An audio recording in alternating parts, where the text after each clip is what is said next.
আসসালামু আলাইকুম। আহারে বেচারা, কি সুন্দর করে কথাটা বলছো। আসলে কি, তোমারে বলি, শোনো ভাই, আমার বাপের না সামর্থ্য ছিল না, আর্থিকভাবে দুর্বল ছিল, তাই দুইটা বিয়ে করতে পারে নাই, একটাই বিয়ে করছে। বুঝতে পারছো? আপাতত আমার একটাই মা আছে, তবে অবশ্যই আমি চারটা বাবা চারটা মায়ের ভালোবাসা পাইছি।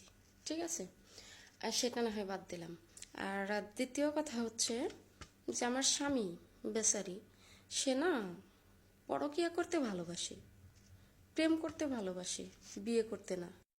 তাই না, সে আমারই দায়িত্ব নিতে পারে নাই, আর একটা বিয়ে কি করে করবে, বুঝতে পারেন নাই।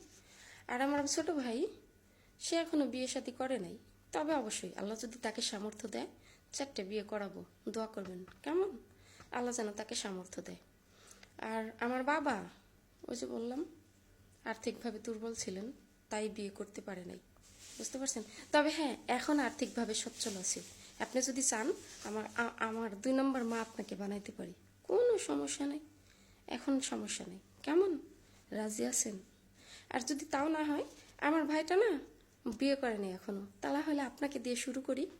যদি চারটা মেয়ের দায়িত্ব আরও আমার ভাই নিতে পারে, সমস্যা না হয়, আপনি রাজি থাকলে বলতে পারেন কেমন। আর আমার স্বামী, ওই যে কিছু পুরুষ আছে না, পরকীয়া করতে ভালোবাসে, প্রেম করতে ভালোবাসে, বিয়ে করতে না, তো ওই পুরুষদের মধ্যে পড়ছে আর কি, যে কারণে সে আমারই দায়িত্ব নিতে পারেনি। তো আপনার দায়িত্ব কি করে নিব, এজন্য আর বললাম না তার বিষয়ে কেমন। যদি রাজি থাকেন বললেন, আমাকে জানায়েন কেমন।